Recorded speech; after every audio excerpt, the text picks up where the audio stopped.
যারা সদাই গহুরে গহুরে বলে কাঁদে তারা পাগল হয়ে যায়।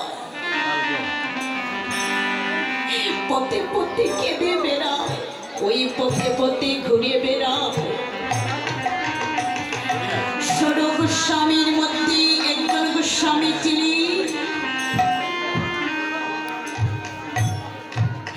ষোড়শ গোস্বামীর মধ্যে একজন গোস্বামী ছিলেন বাবা সনাতন গোস্বামী।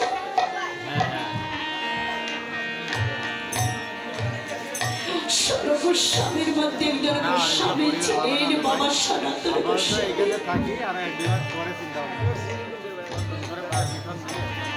তিনি